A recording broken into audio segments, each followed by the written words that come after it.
This video examines the economics behind Taylor Swift's ticket prices, and it's part of a longer video that I did on the economics of Taylor Swift for the Fraser Institute. If you'd like to catch the longer video, please see the link in the description. But until then, enjoy the video.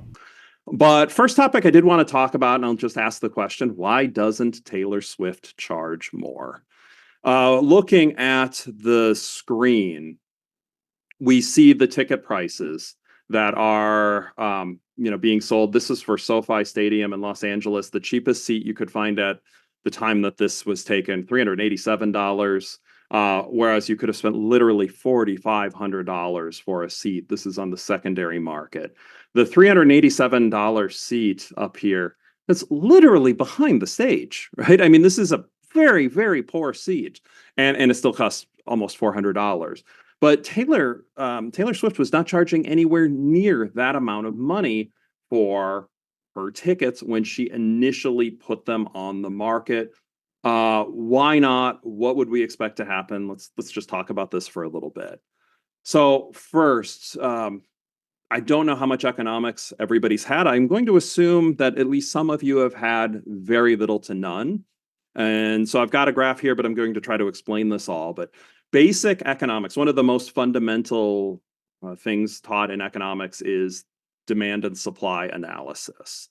That there is a demand curve, that people are willing to pay for a product, and the more expensive a product is, the fewer people would buy it. And there is a supply of products available. The more that a product costs, the more people will jump into a market to sell a particular product. And one of the kind of the fundamental things you learn in economics is prices will adjust generally, as long as they're legally allowed to adjust, so that quantity that's demanded equals the quantity supplied, and you won't have shortages or surpluses within market type settings. And it's kind of powerful. Now, the prices could change. They could go very high or they could go very low. But if the prices are allowed to adjust, the quantity there, you won't generally see a shortage or a surplus. So Taylor really priced her tickets though low, and I mean objectively low. Obviously she made a lot of money off of the tour.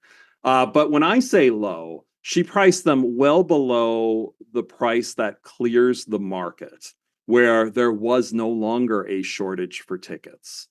So by charging, I think it was maybe between 50 and 200 for most seats initially, that was well below the quantity, the number of people who would be willing to pay to fit into a stadium. The stadium capacity just couldn't hold all of the individuals who are willing to pay, say, $200 for a ticket.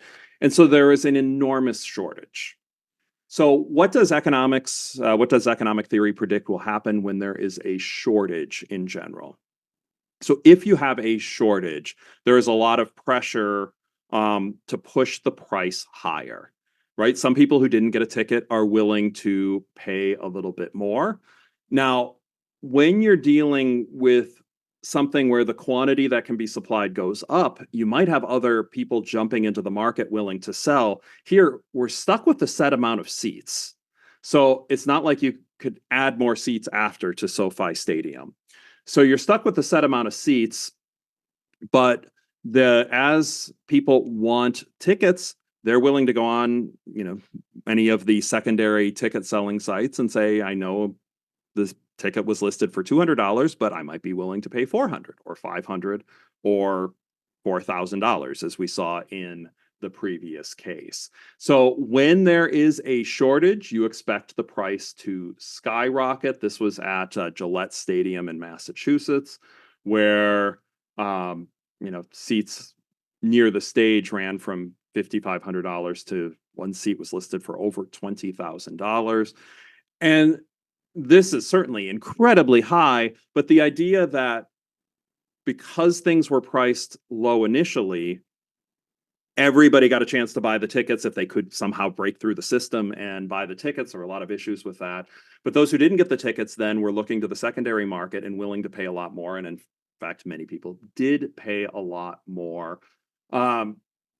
And that's ending up why we see these massive price increases.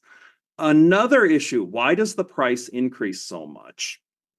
So something that I often like to ask my students on something like this, if you're a big Swiftie, what is the most you might be willing to pay for a ticket? And I'll ask that if you like, and just you don't have to enter it into the chat or anything, but think, and maybe if you want it for fun, just you could write it down on a piece of paper. What is the most right now for the next concert Taylor Swift has, which actually I couldn't even tell you the exact date of the next concert. What's the most you'd be comfortable paying? And so take a moment, think about that, maybe write it down just for yourself. But then I'm going to ask you a second question, and I'll ask that now. The second question, if you had a ticket, somehow you just magically got a ticket, and you had a ticket in your hand, how much, if you had a ticket in your hand, how much would you be willing to sell that ticket for? For many people, I don't know what everybody watching today wrote down, but for many people, there is going to be a difference in that price. The amount that you're willing to pay and the amount that you're willing to accept if you have something is different. When really the economics would say it shouldn't really vary that much, the willingness to pay and the willingness to accept for many products. But there is something called an endowment effect. When you have a ticket, when you have something, sometimes you may value it a little bit more. And because you value it a little bit more, you're less likely to sell. The idea that you sell, and another phrase economists will put out there for behavioral economics is loss aversion. If you're given that ticket, and maybe the most you said you'd pay was $400 for a ticket because, budgets are tight and you could afford 400, maybe barely, and you put down 400. But if you have the ticket in hand, maybe you put down 1,000 or $1,500. That's a big difference. Well, why? When you have that ticket in hand, all of a sudden the idea of loss aversion comes in. You can start to imagine, I will be at this concert. I will have this amazing experience. And you see a difference, and that also may lead to some of these massive prices. If